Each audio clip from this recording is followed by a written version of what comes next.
To be responsible for a deadly shooting at Dosker Manor will face a judge today. His name is Enos Stovall. He's 51 years old. Metro Police arrested him yesterday, saying he is responsible for shooting 32-year-old Daniel West at the housing complex on Muhammad Ali Boulevard on January 13th.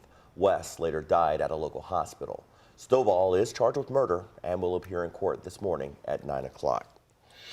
Police are still looking for the person who fatally shot a 15-year-old girl Monday in the Algonquin neighborhood. We've learned Dovia Purnell was killed at a housing complex right across the street from the Park Hill Community Center.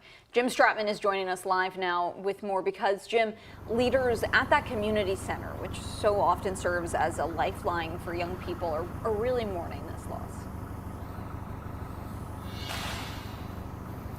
Yeah, that's right, Grace. We were able to speak with some officials from Louisville's Parks and Recreation Department who oversee that Park Hill Community Center, and they called what happened heart-wrenching. We spoke with Assistant Director Ben Johnson, who said that there were staff members at that community center who knew Dovia. It's not that she came in every single day, but she did come in enough for those employees to make a connection with her and recognize her as well. And there was enough time that they spent together for the shock of what happened yesterday to really set in for some of those employees.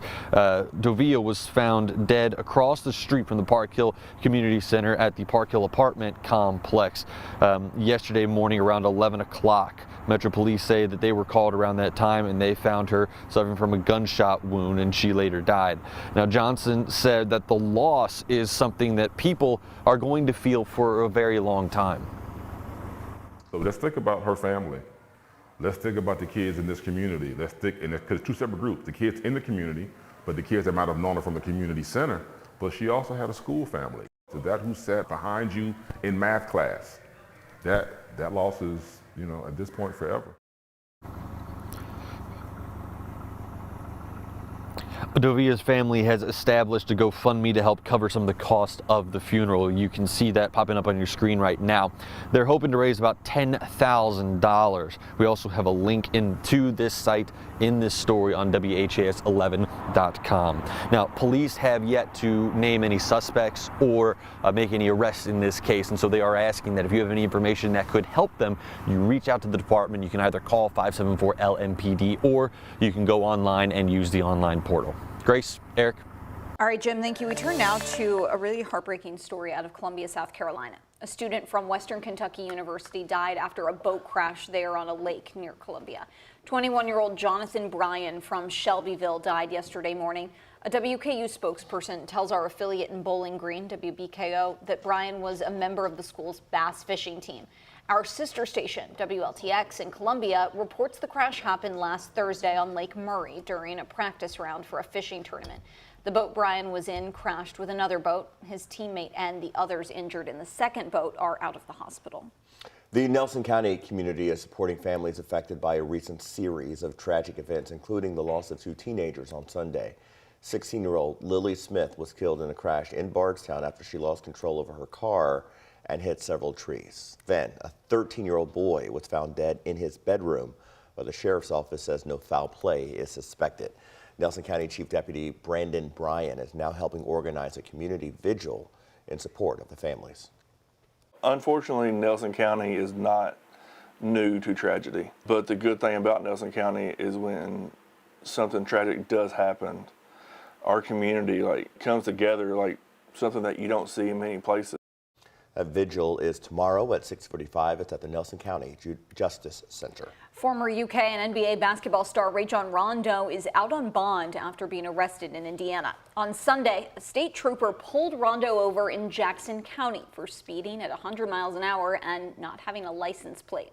When the trooper approached his car, he noticed a smell of marijuana. Police say they found marijuana and drug paraphernalia, along with a firearm. There was also a child in the car. Rondo, who's from Louisville, isn't allowed to have firearms because of a protection order placed against him in 2022. He was arrested and taken to the Jackson County Jail in Brownstown, Indiana. He's now out on bond. 6:07 now. There's this program that's designed to send certain 911 calls to non-police response, and it's now expanding, which will allow officers to focus more on violent crimes.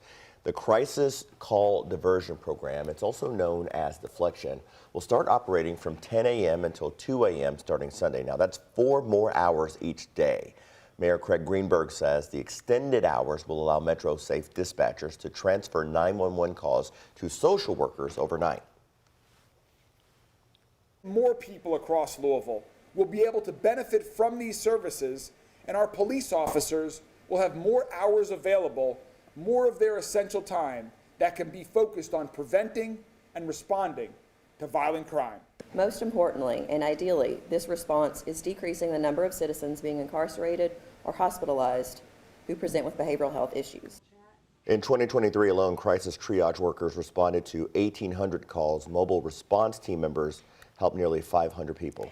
Big heads up for drivers here. Riverlink is scheduling overnight lane closures on some of the bridges over the next week. All closures are going to be from 8 p.m. to 5 a.m. and will alternate lanes to let people pass. The Lewis and Clark Bridge will have lane closures in both directions tonight until Thursday. The Kennedy and Lincoln bridges will be impacted Friday through Monday. And finally, on Tuesday, February the 6th, the Court Avenue exit will be closed in Indiana. Riverlink said the closures are so they can perform some routine maintenance on the tolling equipment.